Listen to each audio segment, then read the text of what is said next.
selamat sore di Computer Vision. Oke, so yang belum didiskusikan. Assalamualaikum warahmatullahi wabarakatuh, Prof. Computer Vision. Oke.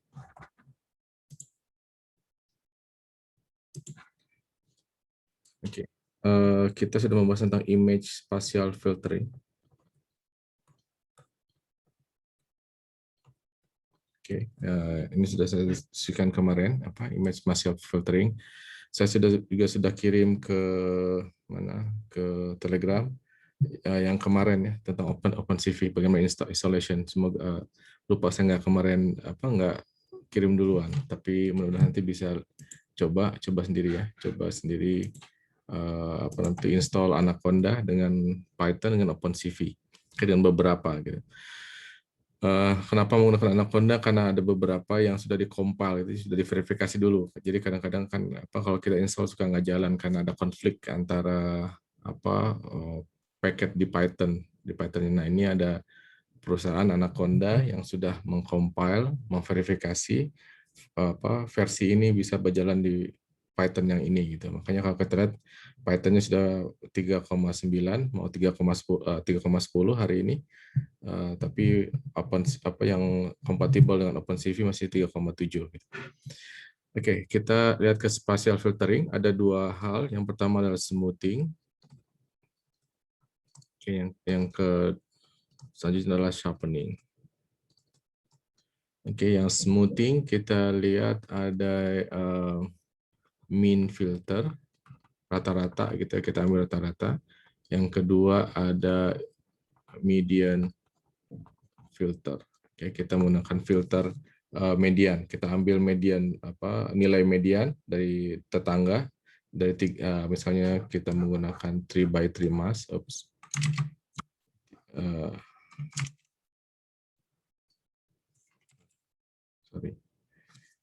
Otomatis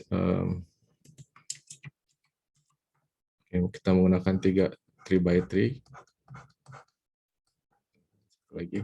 Nah, kita lihat tetangganya gitu ya, tetangga 3/3 ini kernel masknya. Oke, di mean filter, median filter, dan kita juga lihat minggu kemarin median filter bagusnya untuk menghilangkan salt and pepper noise. Ini random noise, misalnya kalau kita lagi nyalain lampu gitu ada salt and pepper noise gitu ya. Oke, sebentar saya matikan dulu. Oke, kemudian sharpening ini yang smoothing adalah low pass filter, yang ini adalah high pass filter.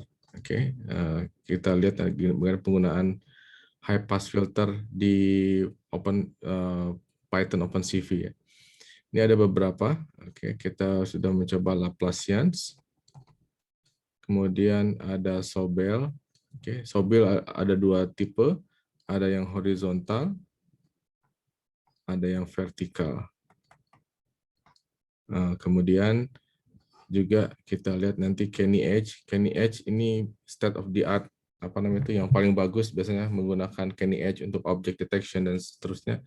Kita menggunakan Kenny Edge karena hasilnya lebih bersih gitu ya. Nanti kita lihat sendiri di dalam video, kita eksperimen sendiri ya.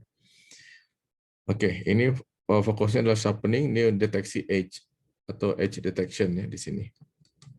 Prosesnya adalah high pass filtering, tapi hasilnya adalah edge detection. Jadi kita mendeteksi edge, tepian dari objek gitu ya. Oke, ada yang mau ditanyakan sebelumnya? Kalau perhitungannya sudah tahu ya. Jadi kita ada image, kemudian kita konvolusikan dengan kernelnya. Nah, ini hasilnya image J. Oke, ini input, ini output. Oke, ini convolution. Oke, dengan masknya gitu ya. Makanya M ini dengan mask.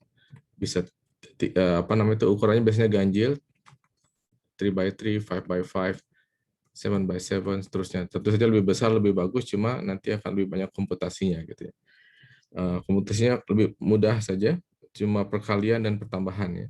Cuma perkalian dan pertambahan gitu. Misalnya di sini kalikan dengan dari kiri atas sampai kanan bawah gitu ya, sampai sini dikalikan dengan massnya. Oke, kemudian ditambah.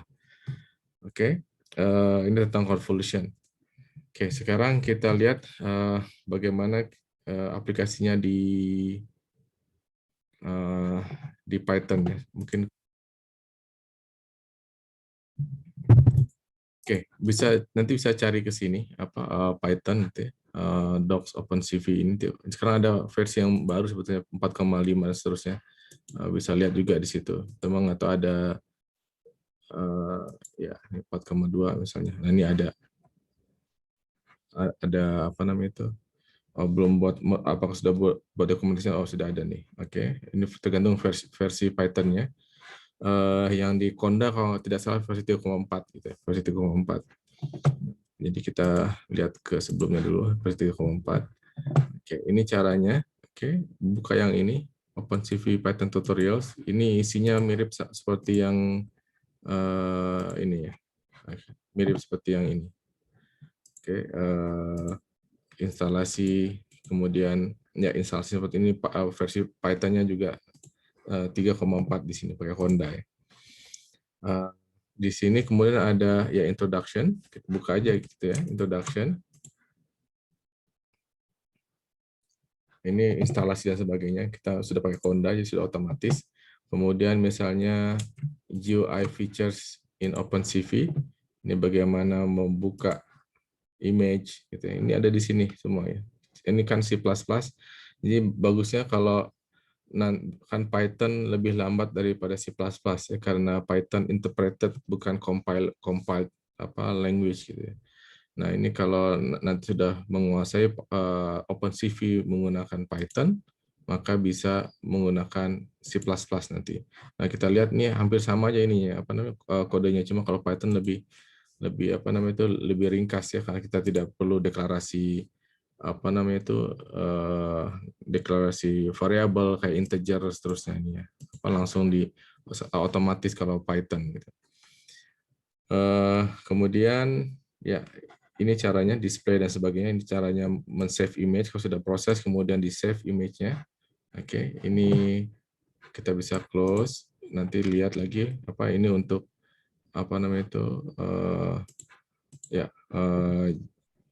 GUI features. Oke, kita buka lagi. Kemudian ada tentang video, bagaimana kita buka video. Ini saya pakai di sini. Kemudian aplikasikan, nanti bisa lihat perubahannya.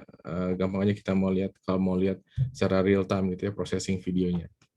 Nah, ini bagaimana caranya capture video dari kamera. Ini nanti saya harus matikan kamera yang sekarang, tidak gunakan di Zoom, tapi saya gunakan nanti di Jupyter Notebook. Oke.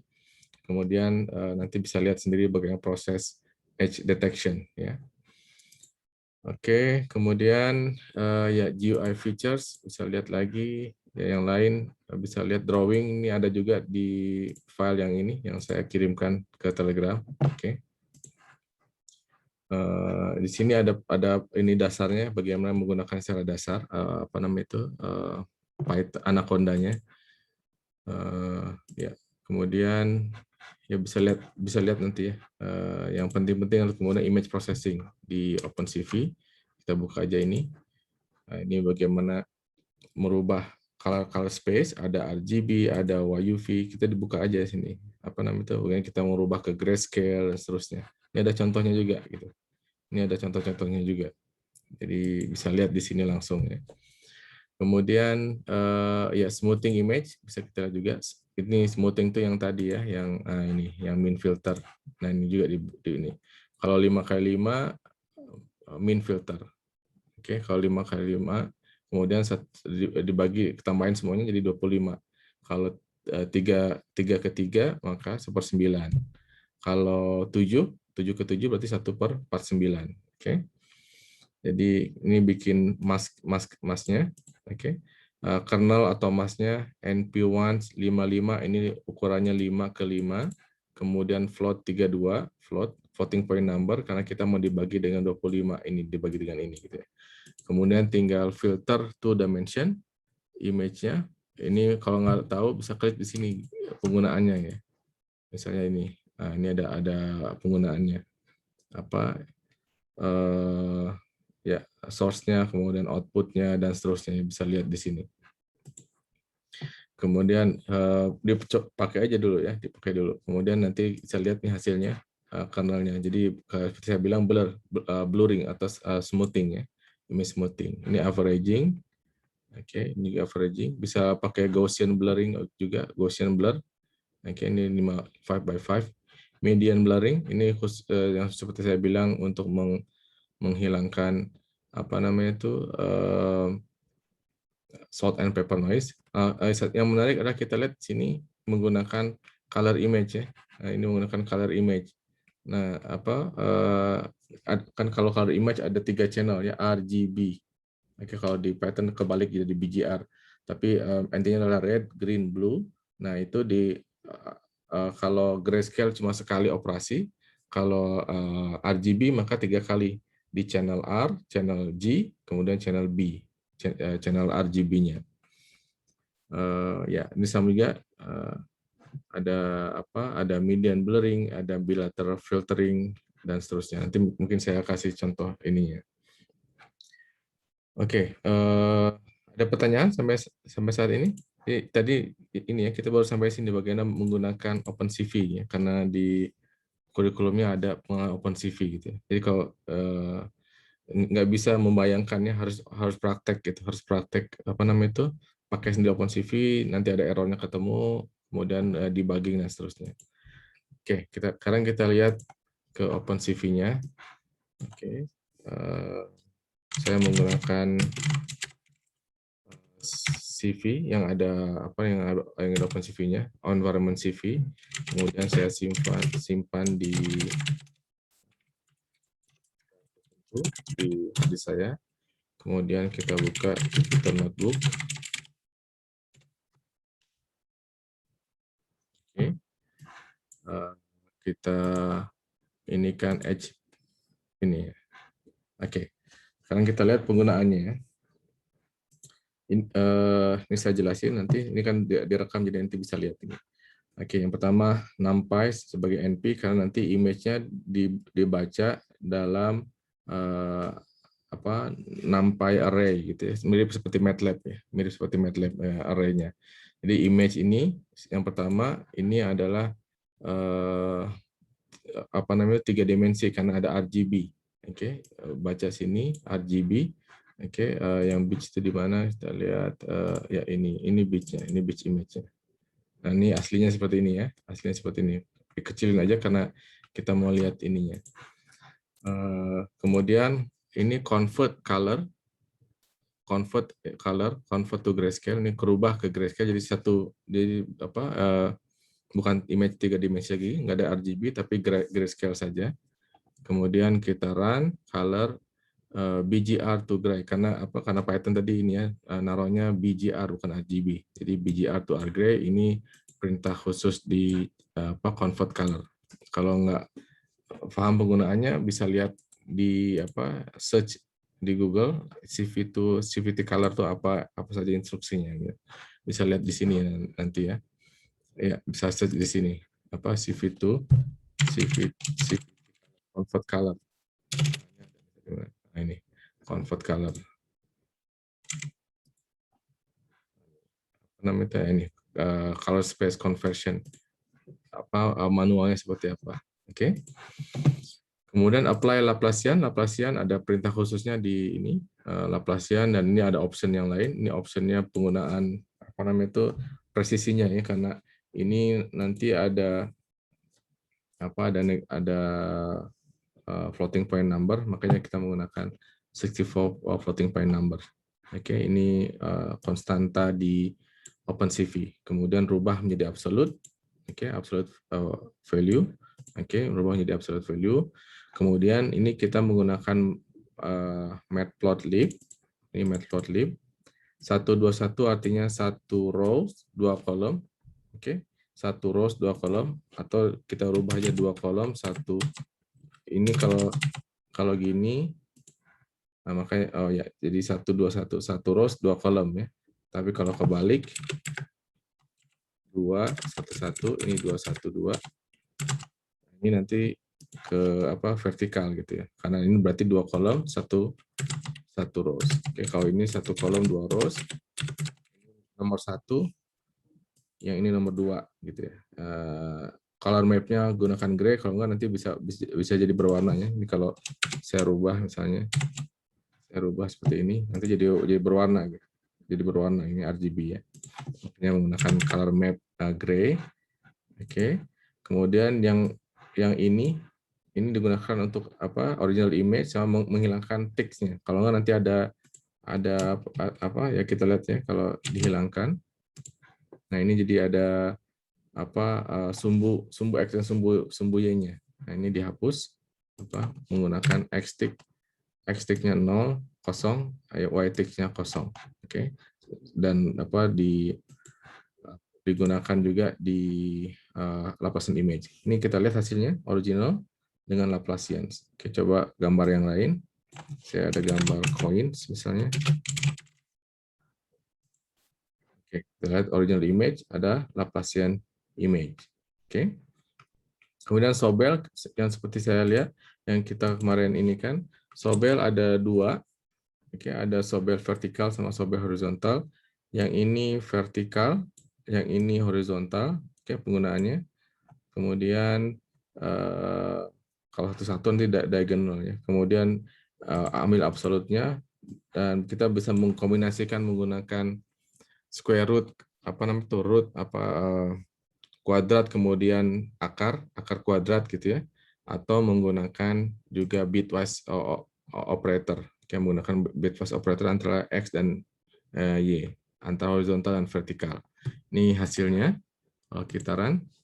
Oke, ini JX, JY sama ini ya, ini horizontal.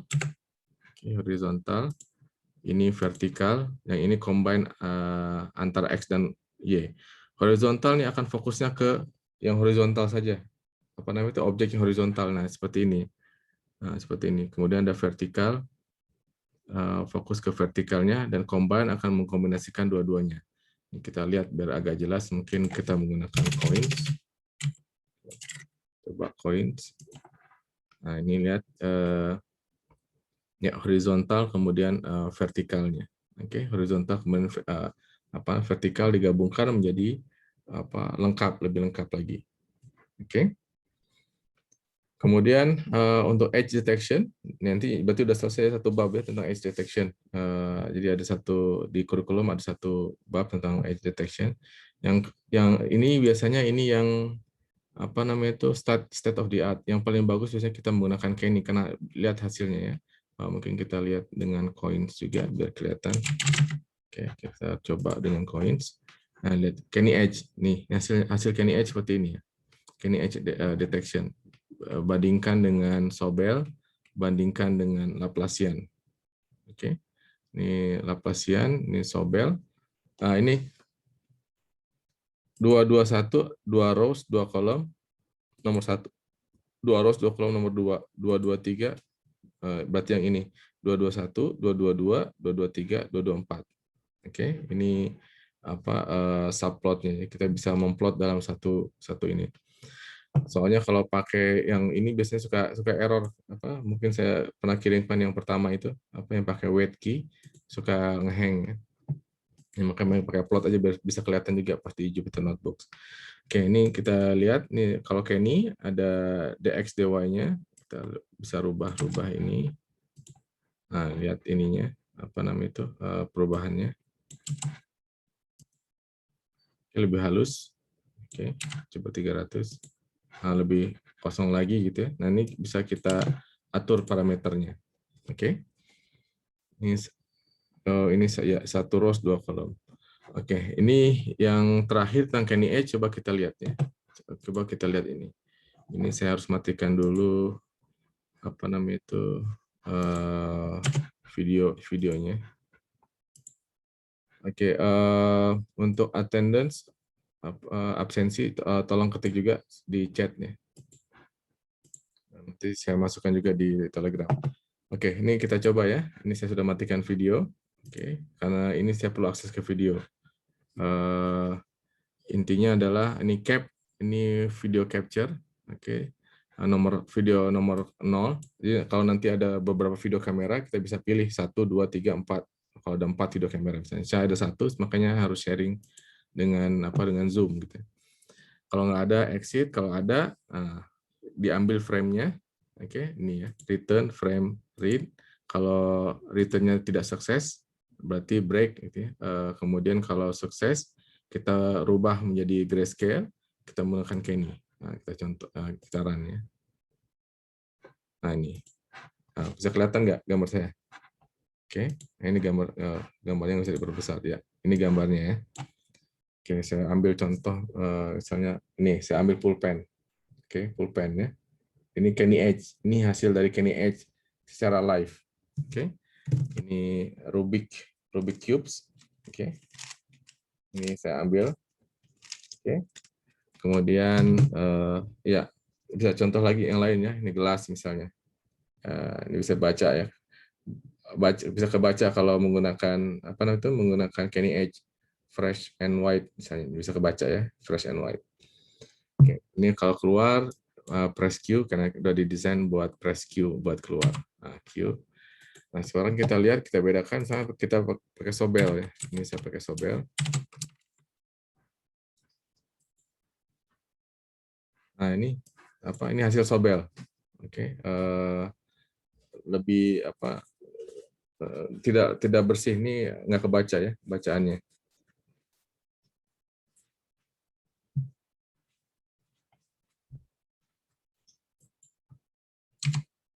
Oke. Ada pertanyaan? Itu tadi nanti ini saya kirim ya, saya kirim filenya, saya kirim Jupyter Notebook-nya, tolong dicoba ya. Kalau ada error berarti belum install nampaknya, ikuti yang di sini. Oke, ikuti yang di sini. Nah, itu ikuti yang di sini.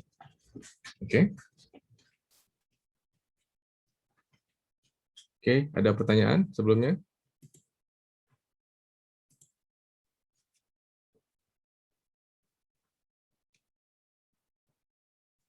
Kalau tidak ada, saya akan lanjut ke pattern recognition.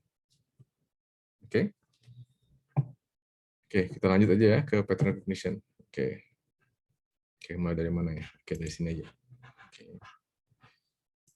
Oke, kita mulai dari sini. Apa itu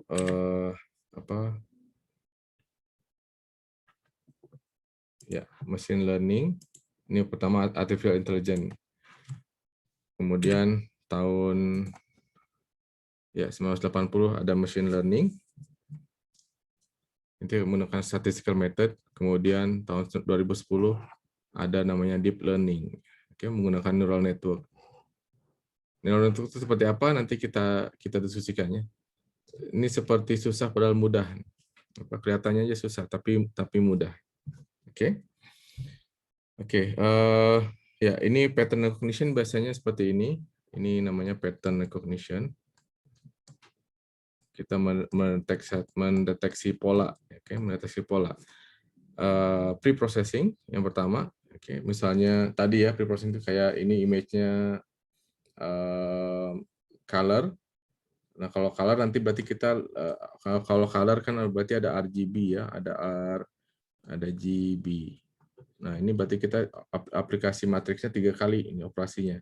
Makanya biar hemat, biasanya kita menggunakan grayscale.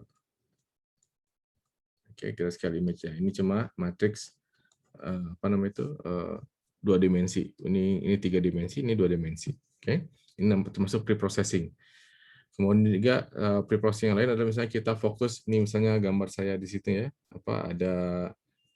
Kita fokus di yang sini aja. Kita cut di sini. Oke, kita cut di sini. Oke, ini namanya cropping.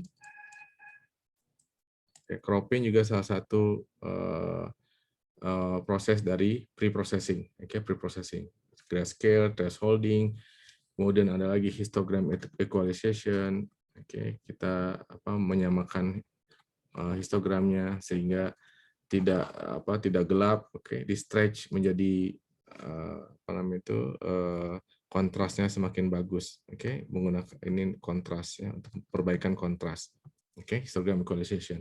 Ini juga masuk ke pre-processing. Oke. Nah, setelah itu kemudian ada namanya feature extraction. Ini akan kita diskusikan kalau nggak minggu depannya lagi ya, yang terakhir ya, feature extraction, karena ada banyak di sini menggunakan OpenCV. Oke, kita akan menggunakan OpenCV untuk feature extraction. Oke, kemudian seterusnya ada classifier dan database. Oke, ini training database ya.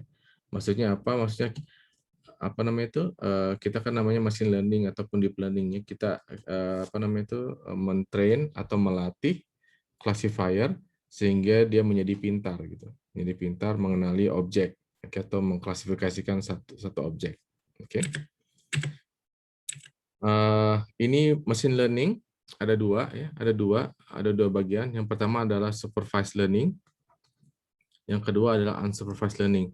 Supervised learning itu maksudnya kita kasih tahu kalau bentuk gini, gini, gini, gini itu adalah huruf A.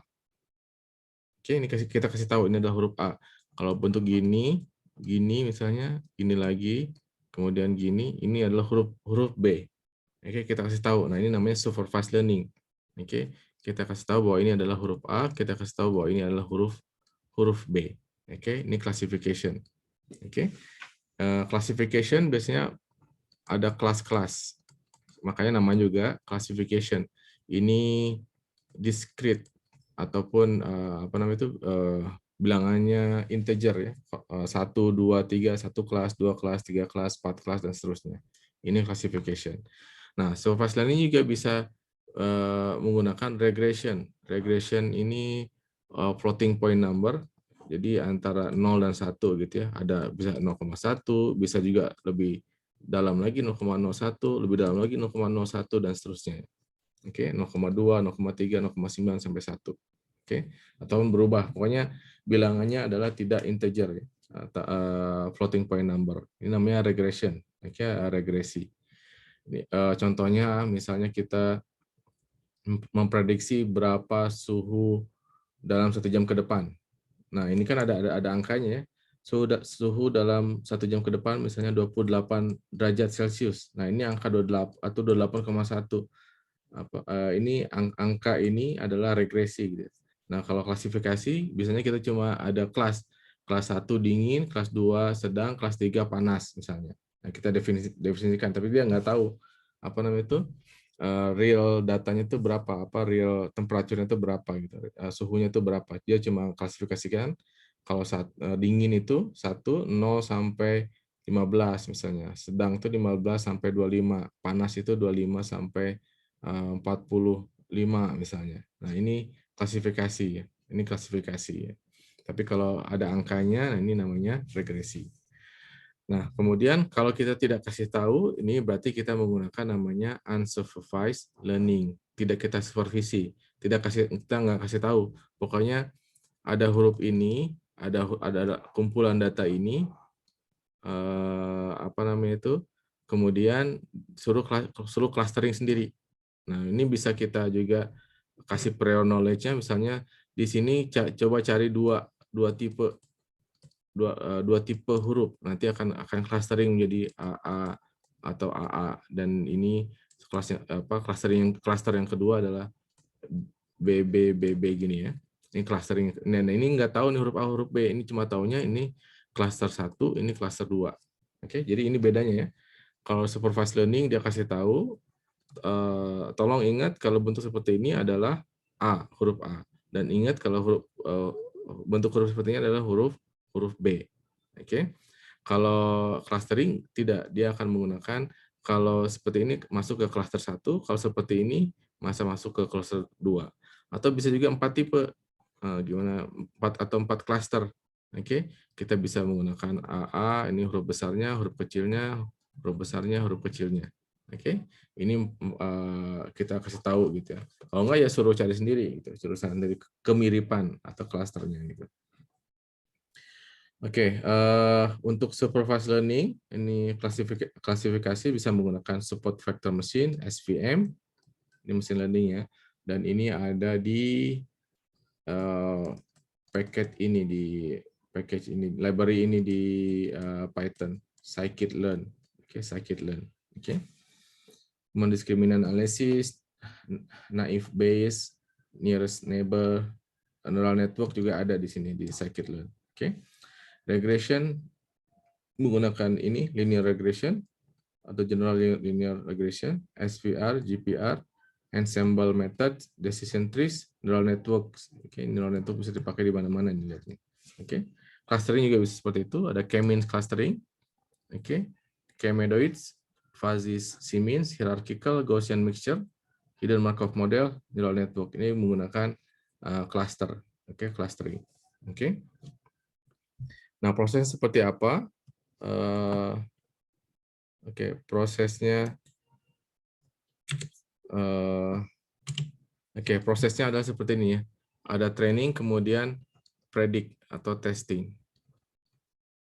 Ataupun ini namanya inferencing. Oke, inference. Kita apakah sudah dilatih gitu ya. Nah, ini coba tadi dari huruf, kalau saya masukkan huruf baru seperti ini apa? Huruf apa gitu? Huruf A. Oke, ini berarti betul trainingnya ya.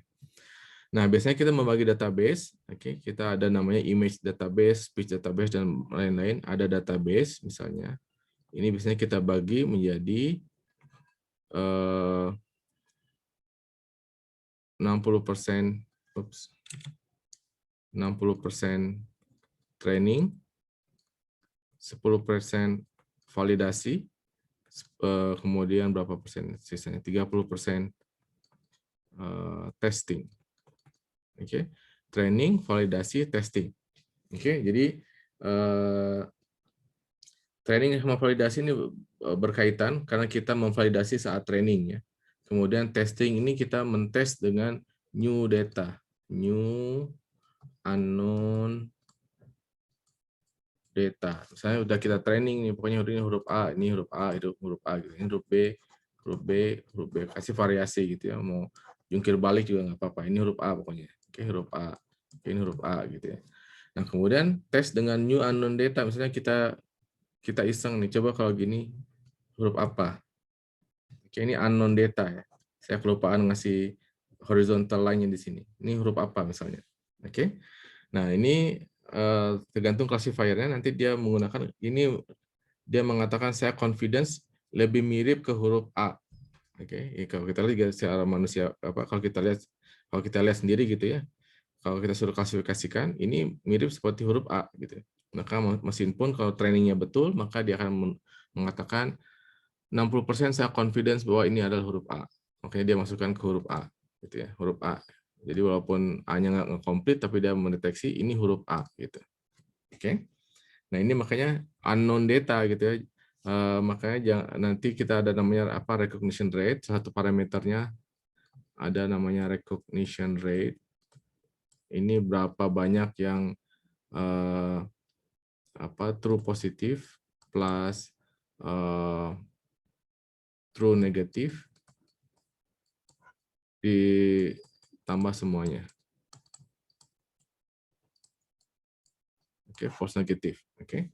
Berapa yang betul, berapa yang deteksi huruf A, berarti deteksi huruf B yang betul, kemudian totalnya berapa yang termasuk yang salah. Ini namanya regression rate.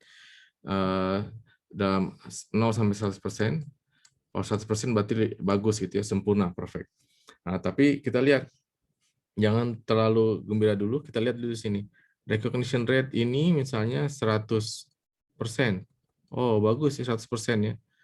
Di recognition rate, tapi di mana itu di training? Oh, training. Kalau training memang harusnya tinggi gitu. Kalau training memang harusnya tinggi. Tapi kalau testing, ini kan dites dengan unknown data. Nah, ini nanti ada kemungkinan kesalahannya gitu. Ada kemungkinan kesalahannya di situ. Misalnya kalau saya masukkan kayak gini ya, ini huruf B atau huruf A nih, ini agak mirip-mirip A, agak mirip B. Nah, ini nanti bingung nanti classifiernya naruh di mana. Nah, ini biasanya kalau udah testing turun nih antara misalnya 80 sampai 90%, ini masih lebih bagus gitu. Oke, ini prosesnya ya. Database harus dibagi dan baginya ini tidak ada irisan sama sekali ya, training, validasi, kemudian testing, ini tidak ada irisan sama sekali, tidak ada irisan sama sekali, harus terpisah, harus beda, datanya harus beda. Oke, makanya biar banyak biasanya kita menggunakan juga data atau image augmentation. Kita variasikan kembali, misalnya tadi yang huruf A ini kita putar-putar, ini huruf A juga nih sama. Mau gini, mau gini, mau gini, mau gini, tetap huruf A gitu. Nah, ini kita variasikan apa namanya itu namanya image augmentation. Oke. Ada pertanyaan sampai saat ini? Pak, itu untuk kasih fiturnya cuma ekstraksi aja, nggak ada misalnya seleksi fitur gitu. Itu kan ada untuk di mixing reduction kan ada beberapa tipe itu kan, ekstraksi sama seleksi. Gitu. Jadi Bapak gunakan ekstraksi. Ya, oke. Ini ada proses yang lain sebetulnya ya, ada proses yang lain. Sebentar. Ini ada namanya kita simplifikasi, ada pre-processing, kemudian feature extraction, kemudian classifier gitu. Ini classifier. Ini yang standarnya gitu. Oke, ini standarnya. Kemudian di mana itu feature selection ya? Ingat features itu apa? Features itu harusnya adalah unique karakteristik. Oke, ini karakteristik ya. Feature ini adalah unique karakteristik. Kalau tidak unik, maka kita harus buat jadi unik. Nah, ini salah satu prosesnya adalah menggunakan feature selection. Oke, jadi contohnya kita menggunakan apa namanya itu principal component analysis, kita menggunakan genetic algorithm, oke, untuk mencari mana feature yang dominan ataupun yang unik gitu. Karena apa? Kalau enggak nanti kita mendapatkan namanya noisy features. Nah, noisy features ini dia membuat menjadi tidak unik gitu. Nyusahin classifiernya.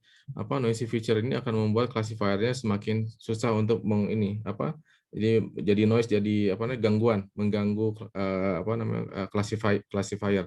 Makanya biasanya kita menggunakan ini principal analysis, genetic algorithm, ataupun misalnya orthogonal transform menggunakan KLT atau yang mirip adalah DCT, discrete constant transform. Artinya apa? Dari yang tadi tidak unik, maka kita orthogonalize ataupun kita cari yang dominan. Misalnya kita ada 20 features. Kita coba-coba aja nih. Nggak tahu mana yang lebih bagus gitu. Kita nggak tahu. Misalnya kita mau mendeteksi mendeteksi nanti saya kasih contoh ikan, makanya kayak ikan aja, ikan misalnya. Nah, ikan misalnya ini ikan. Nah, ini nanti kita bisa cari beberapa macam features. Featuresnya misalnya panjang ikan, tinggi ataupun lebar ikan, oke, dari sini ke sini, ini tinggi atau lebar. Kemudian jumlah posisi mulut, bentuk mulut, sirip ikan, dan seterusnya. Ini menjadi beberapa features, misalnya 20 features. Oke, tapi untuk klasifikasi sebetulnya kita tidak perlu semuanya gitu. Kita tidak perlu semuanya, makanya kita menggunakan feature selection. Oke, kita cari yang lebih dominan. Oke, cukup ternyata menggunakan 8. Nah, ini kalau 8 features. Nah, ini akan bagus kepada classifiernya. Jadi dia nggak, pertama feature extraction itu adalah time consuming ya, kayak tadi menggunakan Sobel, menggunakan ngukur ini, misalnya ngukur panjang ini, ngukur panjang berapa banyak siripnya dan sebagainya, itu time consuming ya, itu time consuming. Jadi kalau lebih sedikit tapi dominan itu lebih bagus daripada banyak tapi malah nyesain classifiernya. Oke, jadi tidak semestinya lebih banyak features-nya yang kita ekstrak itu lebih bagus, tidak seperti itu gitu ya. Nah, ini makanya nanti ada algoritma lain, ada PCA, ada genetic algorithm, KLT, dan seterusnya. Oke, misalnya 8 features. Nah, ini nanti masuk ke classifier. Nanti kita bisa deteksi 8 features itu apa aja gitu. Nah, dari sini ya, dari mana yang dominan, kemudian kita ambil. Misalnya untuk mendeteksi ikan cukup panjang dan 2 aja, misalnya panjang dan warna sisiknya misalnya. Oke, jadi cukup seperti itu. Oke, jadi posisi feature extraction di sini ya. di sini setelah ini apa namanya itu setelah feature extraction. Oke, ada pertanyaan lain yang lain?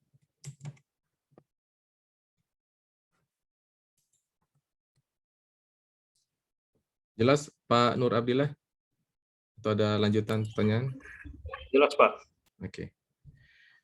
Oke, kita lanjut. Oke, ini bagaimana menggunakannya. Ini dari MATLAB sebetulnya, tapi bisa diimplementasikan juga mungkin nanti ke Python. Mau nggak mau kita selalu ada namanya trade-off gitu ya. Trade-off gitu. Jadi pakai neural network bagus loh misalnya. Cuma nanti perlu memorinya besar misalnya. Ya, nih lihat ya, memorinya besar. Ataupun tuningnya kalau ada yang masuk yang baru misalnya itu harus training lagi, itu lama lagi gitu ya. Ini bagaimana kita men-trade off antara ini ya, prediction speed, training speed. Kita maunya cepat training speed-nya, memory usage-nya berapa, kemudian tuningnya berapa kalau ada data yang baru, terus seberapa lama gitu. Nah ini general assessment-nya di sini. Oke, jadi apa namanya itu belum tentu misalnya neural network bagus untuk semuanya ya, tergantung problemnya gitu. Misalnya kita apa namanya itu ingin deteksi apa namanya kalau kita punya Android phone misalnya ataupun punya iPhone kan bisa bilang oke Google gitu ya untuk nanya. Kemudian misalnya oke Google gitu. Nah, nanti tanya, nah ini deteksi ini apa Google Engineer bilang ini cuma perlu 15 kilobyte saja untuk mendeteksi namanya working word-nya gitu. Nah ini gimana caranya dengan mengsimplifikasi gitu. Simplifikasi jadi tidak harus yang paling optimum, tapi yang ini mungkin udah cukup gitu, yang lain decision tree atau logic regression, SVM mungkin cukup gitu untuk mendeteksi hal yang simple. Oke. Jadi nanti lihat-lihat lagi kalau menggunakan tesis atau apa, lihat permasalahannya, kemudian coba. Nah bagusnya kalau di MATLAB ini bisa dicoba semua langsung gitu ya, langsung dicoba thread semuanya kemana yang lebih bagus gitu. Python juga mungkin harus ada codingnya, harus kita coding lagi, cuma library-nya sudah ada semua. Oke, kemudian saya masuk dulu ke sini ke deep learning ya. Deep learning. Oke. Jadi seperti bilang sebetulnya apa namanya itu awalnya itu sudah ada kayak CNN itu 1989 itu sudah masuk gitu ya. 1989 itu sudah ada convolutional neural network. Nah, tapi ini lebih dibantu lagi dengan adanya GPU. Makanya apa namanya itu Bapak Ibu sekalian kalau ingin riset tentang deep learning bisa beli NVIDIA GPU, cuma sekarang semuanya lagi mahal ya, NVIDIA GPU ini lagi mahal karena banyak dipakai untuk Bitcoin mining. Oke, ini fundamental paper AlexNet CNN, oke, keluarnya 2012 karena autornya adalah Alex, kemudian yang lainnya gitu ya, mungkin sebutnya AlexNet. Nah, ini ada 5 convolution layer. Ini ingat nggak apa nih convolution layer?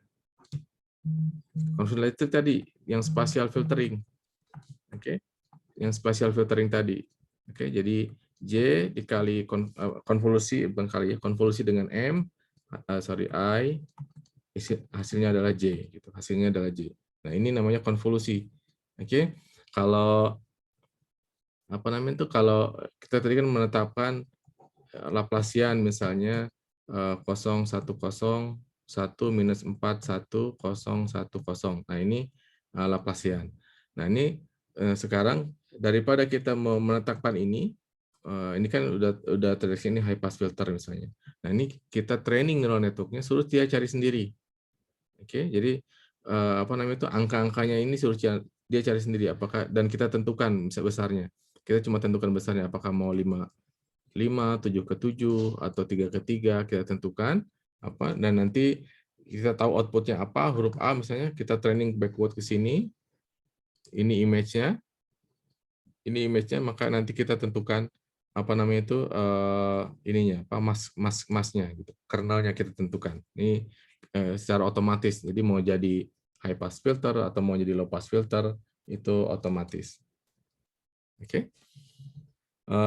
Kemudian ini 3 fully connected layer ini kayak mirip kayak MLP apa multi layer perceptron ya. Nanti apa saya tunjukkan apa neural network itu mudah ya, tidak susah. Kemudian yang lain adalah large data set. Jadi deep neural network itu hanya bisa di-training akan lebih efisien kalau dia di-training dengan data yang besar, large data set. Oke. Ini ImageNet ada 22.000 classes. Jadi 20.000 kelas. Jadi ada gambar mungkin nanti saya coba demo ya di kelas selanjutnya bagaimana kita bisa dari kamera kemudian kita bisa deteksi ini misalnya gelas. Oke, yang ini misalnya pulpen dan seterusnya ya, bisa kita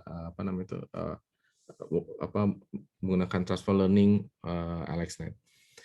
Kemudian menggunakan juga GPU di sini NVIDIA, oke, dan ada yang baru activation function-nya rectified linear unit seperti ini bentuknya. Nah, ini juga ternyata membantu, jadi tidak ada overfitting, oke, tidak ada overfitting. Ya, yang satu lagi overlapping pooling, data augmentation, and drop out juga mereduksi overfitting. Oke. Oke, ini introduksi pengenalan saya terhadap neural network. Oke. Oke, sekarang kita ke fundamental lagi. Oke, kita ke fundamental. Oke, ini seperti yang saya contohnya. Oke, ini dari sini aja. Oke, contohnya ikan di sini seperti tadi saya bilang kan ada proses seperti ini, feature extraction.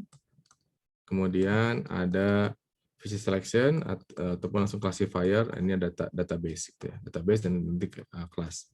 Oke, contohnya kita ini mau mensort ataupun memilah dan memilih antara sibas, ini nggak tahu sibas apa, kakap kayaknya, dengan ikan salmon.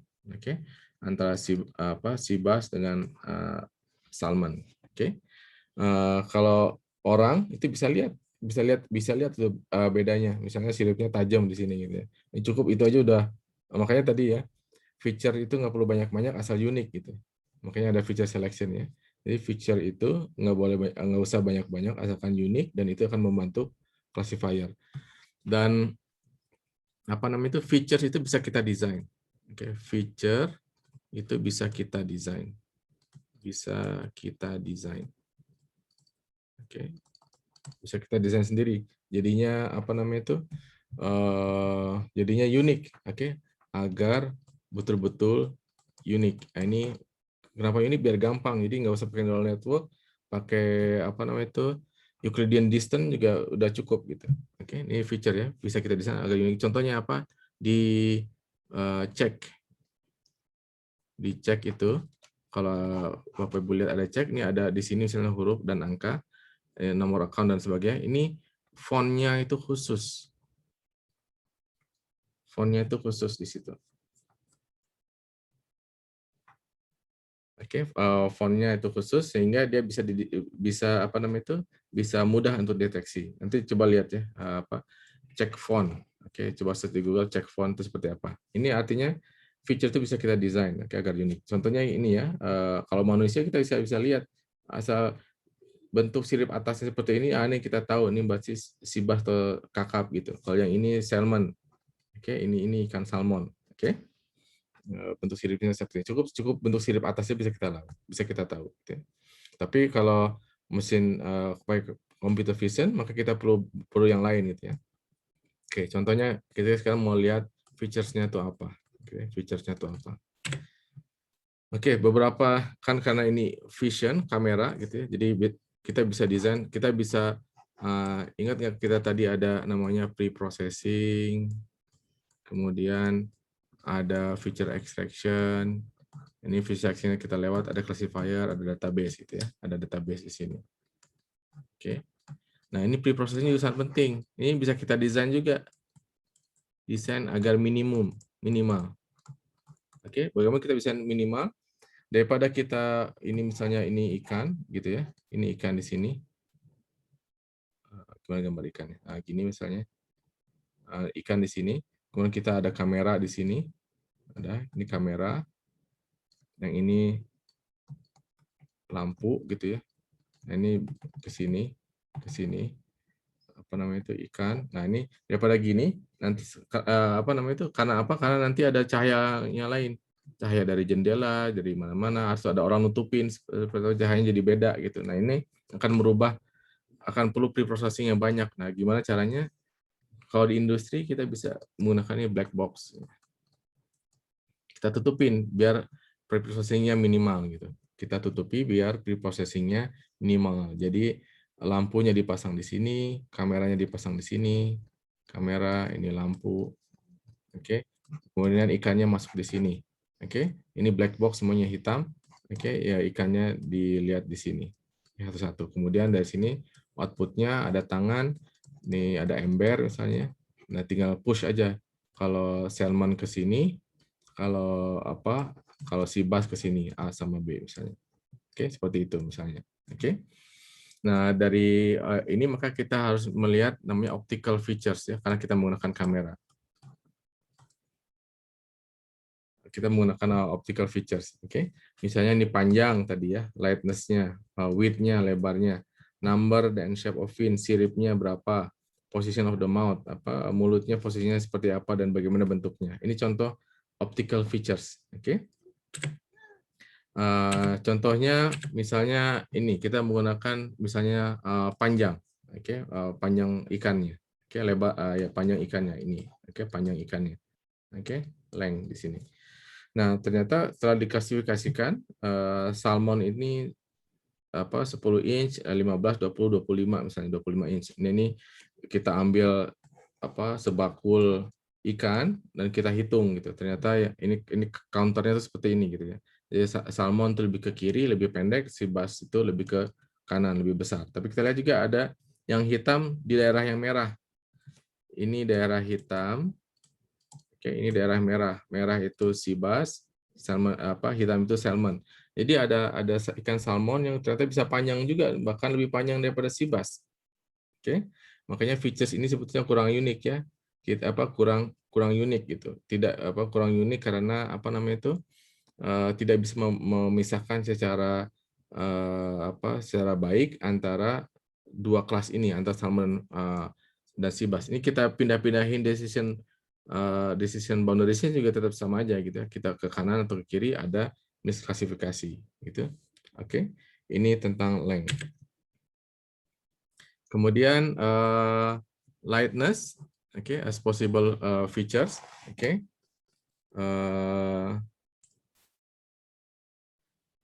Nah, di sini lightness refleksi ya, warna kulitnya, warna sisik misalnya. Warna sisiknya kita lihat nih tadi ya, ada agak beda gitu warna sisiknya antara siakap dengan salmon. Oke, warna sisiknya ternyata seperti ini. Lebih bagus nih lightness-nya, refleksi cahayanya beda nih. Kalau sea bass ini lebih terang, salmon ini lebih gelap misalnya. Oke, ini counting-nya. Oke, ini decision boundary-nya kita bisa pindah-pindahkan ke kiri ke kanan, tergantung ya. Kita tidak ingin misklasifikasi yang salmon atau kita tidak ingin lebih banyak misklasifikasi yang sea bass. Oke, jadi ini misklasifikasinya. Nah, kemudian so move decision boundary towards small value of lines in order to minimize the cost, reduce number of sea bass and classify salmon. Jadi maunya tuh ini ke kiri agar tidak ada sea bass yang diklasifikasikan sebagai salmon. Misalnya karena salmon lebih mahal, jadi kita tidak ingin ada kesalahan. Nggak apa-apa kita ada yang error dari salmon jadi sea bass, tapi nggak apa-apa asal jangan banyak sea bass menjadi salmon gitu ya. Jadi kita geser lebih ke kiri. Misalnya ke sini nih, ke sini cuma dikit aja yang error gitu ya.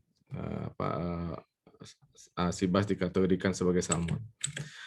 Oke, atau kita bisa menggunakan dua-duanya gitu. Ada lightness dan juga width of the fish. Ini misalnya ini disebut feature factor. Ini disebut sebagai feature factor. Ya. Biasanya menggunakan kolom. Oke, ini feature factor M1, M2 gitu. Ini feature vektornya ya. M1, M2. Kalau ada yang lain, 3 vektor misalnya, M1, M2, M3. Likeness width, ada lagi misal jumlah sirip. Ini kayak gini ya, misal jumlah sirip. Oke, jumlah sirip ikannya. Ini juga bisa kita ukur, gimana ukurnya nanti ada kita lihat di feature extraction yang lain, di minggu depan. Oke, ini namanya feature vector. Ini per objek ya. Ini V1 misalnya, ini ikan pertama, ikan kedua, ikan ketiga, ikan keempat, ikan kelima sampai ikan seterusnya. Ada 100 misalnya. Ini ada feature vektornya sendiri gitu. M1, M2, M1, M2, M1, M2 gitu. Dan ini tetap untuk untuk sistem tersebut. Karena apa? Karena nanti pas ada jadi kita training misalnya dengan 2 feature vector nih. Oke, kita train dan validasi. Oke. Nanti pas testing sama juga kita harus sama gitu ya. Dari ada ikan yang baru, kita ekstrak features-nya jadi 2 juga. Oke, M1, M2 gitu. Sama juga. Jangan beda, kalau beda nanti apa yang di training beda dengan apa yang di testing gitu. Jadi nggak akan match. Oke, jadi nggak akan match. Jadi ya, ikan yang baru dan kondisi yang sama, yang kondisi yang sama itu ini ya, kita pakai tadi black box itu, oke, kotak hitam, oke, biar sama cahayanya, biar sama kecepatannya, dan seterusnya, biar sama itu tipe kameranya, kalau nggak ada error di kameranya dan seterusnya ya. Oke, jadi ini ikan yang baru M1 M2 ini kemudian kita klasifikasikan ikan yang baru masuk ini sea bass kah atau salmon kah. Oke, berdasarkan 2 feature tadi ini. Oke. Ini feature vector. Oke. Nah, ini yang paling sederhana adalah straight line decision boundary. Ini cuma ya straight line. Jadi kita sekarang dari tadinya 1 dimensi menjadi 2 dimensi. Ada lightness dan juga ada width. Oke, ada lebarnya, oke, lebar ikannya. Dan juga ada refleksinya ya, ada refleksinya. Kita ada decision boundary di sini, ada daerah hitam, salmon, ada daerah merah, sea bass. Tapi kita lihat di sini ada yang misklasifikasi. Ini misalnya salmon ini kalau kita pakai decision boundary ini, maka dia di sini akan, walaupun ini salmon, tapi akan diklasifikasikan sebagai sea bass. Atau sebaliknya di sini, yang merah ini dekat banget nih, hampir mirip nih. Berdekatan banget dengan salmon. Jadi antara sea bass, sea bass diklasifikasikan sebagai salmon. Nanti customer-nya ngamuk dia. Ini saya minta salmon kok dikasih sea bass gitu. Oke. Soalnya sorting mesinnya dia pokoknya kalau lightness-nya segini dan width-nya segini, ini berdasarkan training saya ini adalah sea bass, ini adalah salmon gitu. Walaupun ini ternyata adalah sea bass. Oke. Nah, ini straight line decision boundary bisa kita rubah-rubah, tapi ada misclassification-nya, ada misclassification rate-nya mungkin terbatas gitu di sini. Karena ada beberapa yang merah ya, merah di daerah hitam ataupun hitam di daerah merah. Ini ada yang merahnya ada 1, 2, 3, ada 3 ya.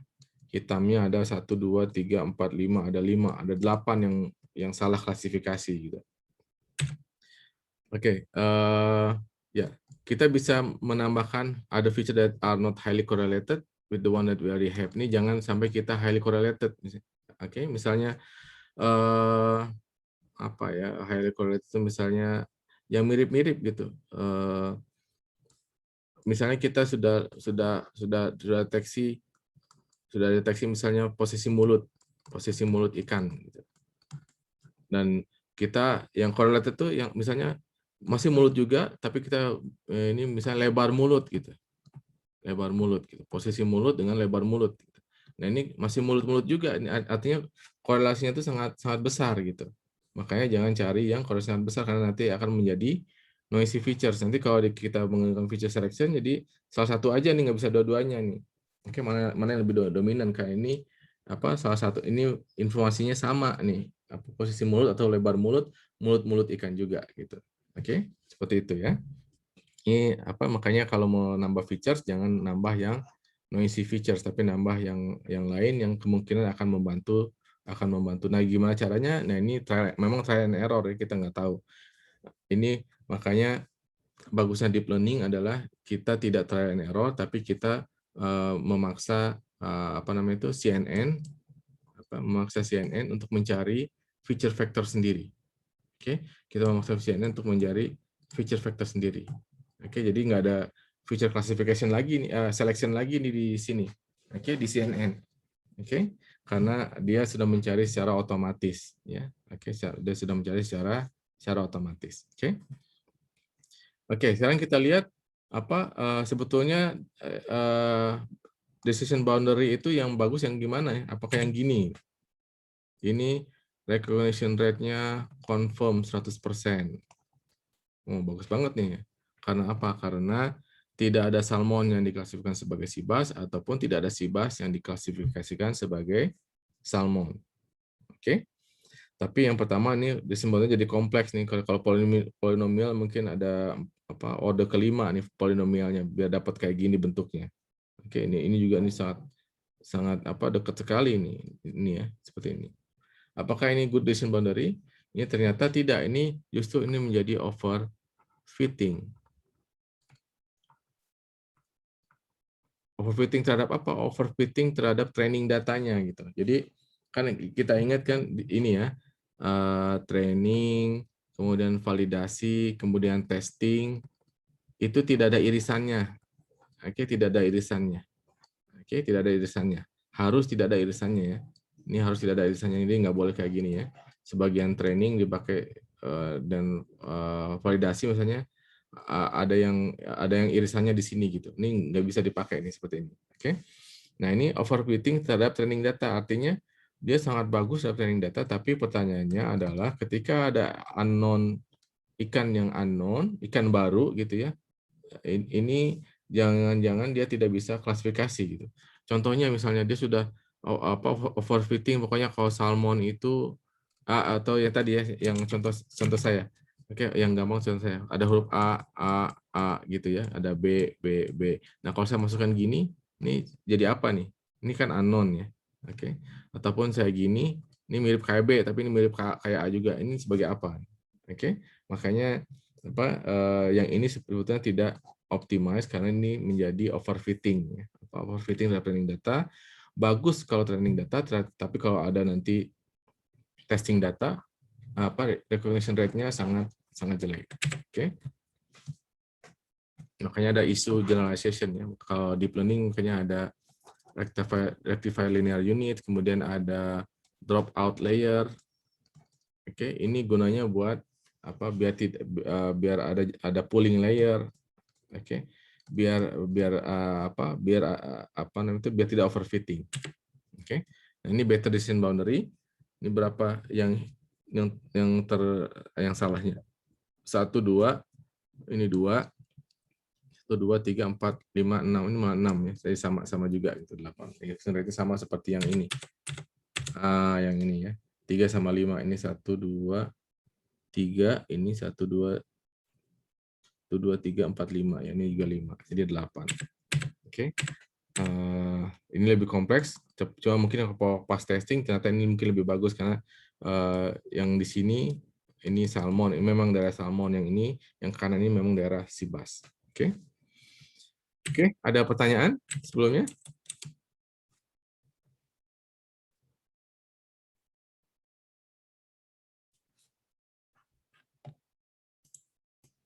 Oke, ada pertanyaan? Anas, Prima Sitompul, Elsa, Sri Ayu, ada pertanyaan?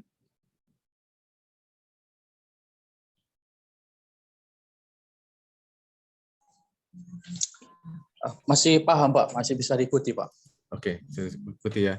Oke, satu lagi saya ingin masuk biar nanti minggu depan kita bisa fokus ke feature extraction. Oke, Pak, siap. Apa namanya itu? Sebentar. Kita lihat apa neural network ya, neural network. Ini mudah aja sebetulnya. Oke. Ya, hold on.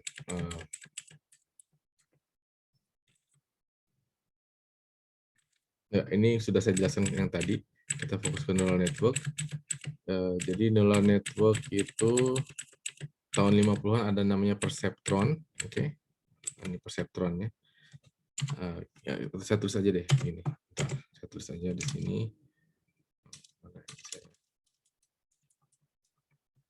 Oke, saya tulis di sini. Ini sudah ini, jadi saya hapus ini. Oke, kita lihat sekarang apa? Kita fokus ke neural network ya. Neural network. Oke. Oke, neural network bisa kita simboliskan seperti ini. Ini activation function. Oke, biar gampang ya. Ini ada feature vector tadi. Ini ada bias. Oke, ini bias.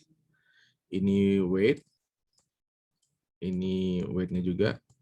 Oke, ini feature vector tadi ya. M1, M2, M3. Ini yang kita tentukan features-nya apa gitu. Apakah features-nya mau tadi panjangnya ikan, mulut ikan, bentuk sirip dan sebagainya. Ini feature vektornya. Oke, ini feature vektor. Oke. Dan ini apa namanya itu nanti menghasilkan Y. Oke. Misalnya gini. Saya ada kisah contoh ya. Kalau 0 itu misalnya kita inikan sea bass. Kalau 1 ini kita inikan misalnya salmon. Oke, kita inikan salmon. Oke. Saya perlu apa namanya itu? Perlu MATLAB juga biar skip aja. Oke. Oke. Intinya adalah seperti ini. Ini ada namanya activation function. Activation function.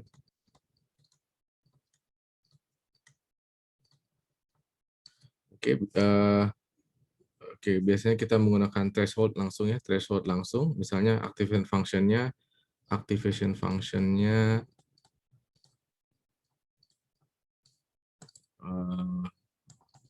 fx kalau ini 1, kalau ini 0.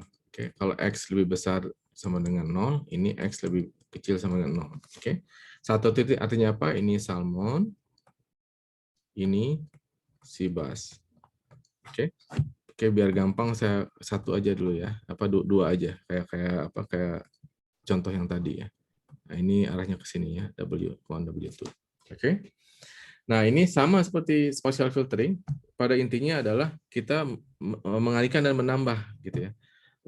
Ini kalau kita anggap ada X ini, X adalah feature factor 1 kali weightage-nya plus feature factor 2 kali weightage yang kedua ditambah bias. Oke, kemudian yang terakhir Y fx. Ini Y-nya ya.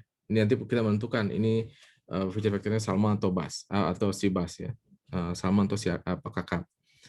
Contoh misalnya kita ada udah ambil datanya dari tadi image computer vision yang kita desain tadi di black box, kemudian ada 2 feature vector yang kita dapat. Misalnya M adalah 0,1 kemudian 0,5 contoh ya. Kemudian ini transport biasanya kolom per kolom gitu. Karena nanti kita ada ikan 1, ikan 2, ikan 3 ini per kolom ya, per kolom. Oke. Kemudian nah bagaimana kita dapatkan W2 weightage gitu ya. Weightage 1, weightage 2-nya. Misalnya kita dapat weightage 1, weightage 2-nya gampang aja misalnya 1 dengan -1 misalnya. Oke. Dan biasnya 0,1 misalnya, biasnya 0,2 atau apa ya. Ini gimana, dari mana kita dapat ini? Nah, ini dapatnya dari training. Oke, ini dapatnya dari training. Oke. Ini dapatnya dari back propagation. Oke, kita dapatnya dari training. Artinya tadi ya, training data itu kalau feature vektornya, kalau ikan 1 misalnya ini salmon. Oke, ikan salmon itu misalnya 1, ikan 2 salmon juga, ikan 3 sea bass, kemudian sea bass, ada salmon, ada sea bass dan seterusnya, ada feature vektornya M1, M2. Nah, ini nanti kita urutkan balik, makanya namanya back propagation ya. Kita cari weightage-nya nih, weightage-nya. Sama seperti manusia mengingat, ingatan manusia. Jadi semakin kuat ingatan kita, maka weightage-nya itu semakin semakin besar. Oke, weightage-nya itu biasanya antara 0 dan 1 ya. Kalau 0 itu artinya tidak ingat sama sekali, 1 itu sangat ingat sekali. Oke. Contoh misalnya saya dari Medan dari Kuala Lumpur ke Medan. Oke, Kuala Lumpur ke Medan naik apa? Oke. Kalau lagi nggak ada apa namanya, kalau saya misalnya ada uang, saya naik pesawat. Kalau tidak ada uang, maka saya naik apa namanya itu kapal laut misalnya. Oke, contohnya seperti itu. Nanti bisa kita lihat ini pesawat, ini kapal laut gitu ya. Jadi tergantung ada uang atau enggak gitu. Ada uang sama kesehatan misalnya, atau misalnya kalau mau ke Medan gitu ya, dari Kuala Lumpur ke Medan, ya Kuala Lumpur ke Medan itu features-nya ada dua, apakah ada uangnya ataupun ada kesehatannya. Ada dua variabel itu ya. Nah ini kita back propagasi karena kalau pakai pesawat kan lebih cepat gitu ya. Kalau saya lagi sakit, enaknya kan cepat nyampe ke Medan daripada lama-lama. Tapi kalau sehat, saya bisa aja naik kapal laut gitu. Kalau ada uang, saya bisa langsung naik pesawat. Kalau tidak ada uang, saya menggunakan kapal laut misalnya. Nah seperti itu ya. Jadi tergantung dua features ini, tergantung nanti kita ingatnya tuh kemana gitu. Oh uang saya segini, kesehatan saya segini, maka saya akan menggunakan pesawat. Nah itu ingatannya itu di sini. Oke, antara 0 dan 1. Termasuk juga nanti antara kalau kita ada trade off kita harus bingung memutuskan. Saya uangnya juga nggak begitu banyak, kesehatan juga nggak begitu sehat. Nah ini bingung mana nih? Kita lebih mementingkan yang mana, uang kah lebih dominan kemana, ke uang kah atau ke kesehatan kah? Gitu. Biasanya kesehatan ya, karena kalau nggak kecapean artinya kita misalnya minjem uang dulu atau seperti apa. Ini weightage itu didapatkan dari training, dari pengalaman kita, dari pengalaman, atau dari cerita orang juga bisa, nggak apa-apa, dari cerita orang.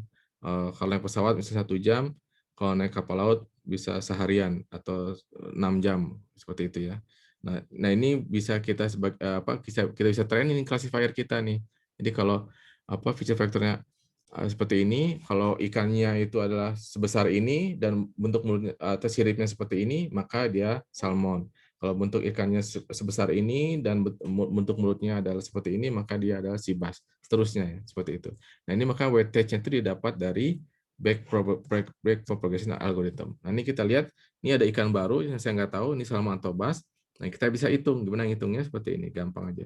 X tadi ya, M1W1, M1-nya 0,1 dikali W1-nya 1, oke, ditambah M2-nya ini 0,5 dikali minus 1, oke, ditambah bias-nya 0,2. Oke, ini jadi apa nih? Jadi 0,1 minus 0,5 plus 0,2. Ini jadi minus 0,2 ya, minus 0,2. Oke, masukkan ke activation function. Ini activation function y equal to fx. Ini kalau ini minus 0,2, ini kita lihat ke sini. Kalau minus dia 0, kalau plus dia 1. Ini artinya 0. Artinya ini adalah ikan yang baru masuk, sea bass. Gitu ya. Jadi gampang sebetulnya. Jadi satu node itu ada weightage, kemudian ada apa namanya itu, ada activation function. Oke. Nah, dari sini kemudian kita bisa kombinasikan, jadi tidak hanya satu perceptron, tapi kita menggunakan multi-layer perceptron. Multi-layer perceptron. Menggunakan multi-layer perceptron. Jadi ini ada input layer, biasanya ini feature vektornya ya. Ini input layer, kemudian ada hidden layer.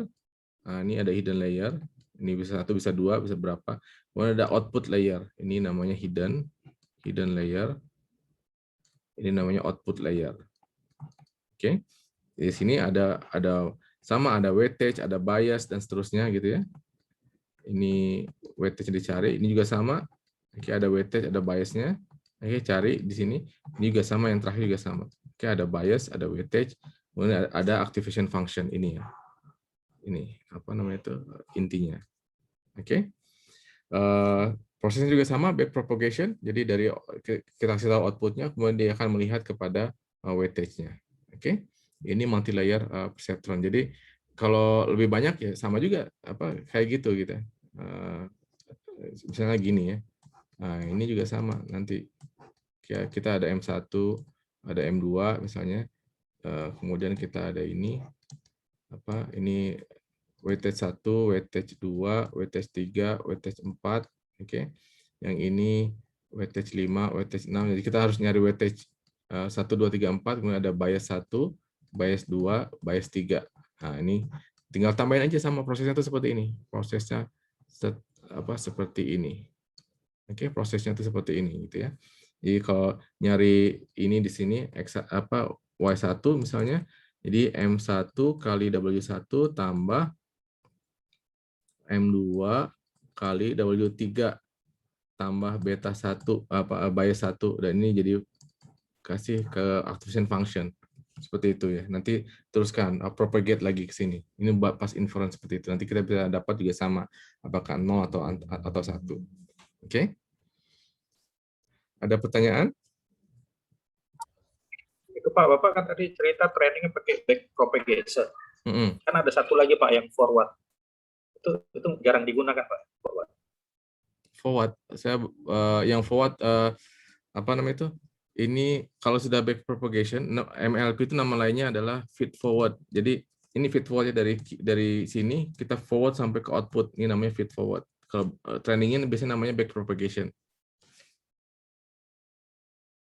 Oke, jadi inference-nya, proses inferensinya atau proses testingnya atau proses mencari outputnya itu namanya feed forward ya. Nama lainnya adalah multi-layer perceptron. Oke. Tapi trainingnya biasanya namanya back propagation karena dibalik gitu. Ini dari output kita mencari input, dari output kita akan mencari input. Jadi kita update nih weight-nya. Tapi kalau proses testing kemudian proses validasi itu sebaliknya. Kita kasih inputnya, kemudian kita mendapatkan outputnya, maka namanya feed forward gitu. Oke? Oke Pak. Oke. Satu hal lagi, sebentar. Oke, ini saya kirim ini ya, catatan ini ya. Apa tadi lupa?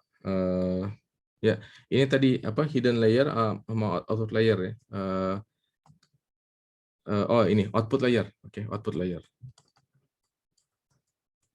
Nah ini biasanya output layer itu disesuaikan dengan jumlah output yang kita inikan. Misalnya kita tadi ada kita ingin klasifikasikan Shiba dengan salmon. Biasanya output layer itu ada 2. Nah, jadi tinggal gini aja. 1, 0 ini berarti salmon misalnya. Oke, kalau 0, 1 ini Shibas. Kayak gitu. Kalau ada 4, tambahin lagi ada ikan yang keempat. Ini 0, yang ini 0, yang ini 0, 0, 1, nah ini ikan lain misalnya gurame gitu. Nah, kayak gitu. Oke. Ya output layernya tergantung dari ini biar lebih mudah trainingnya. Makanya kalau lihat ke MATLAB ataupun ke Python, dia output layernya disesuaikan dengan jumlah kelas yang ingin kita inikan. Jadi tidak menggunakan misalnya satu ini aja satu output aja, kemudian kita kalau 1 nih salmon, kalau 0 nih Shiba. Misalnya kita pakai ini, pakai deret ini. Oke, mana yang K1, nah itu berarti kelasnya. Mana yang K1 berarti itu kelasnya. Ini mana yang K1 itu berarti kelasnya. Oke. Dan number of hidden layer ini bisa kalau lebih dari 2 itu biasanya kita sebut juga deep layer kayak tadi ya. Kayak tadi yang AlexNet itu ada 5 CNN, kemudian ada 3 MLP-nya atau fully connected layer-nya. Oke. Oke, ada pertanyaan lagi?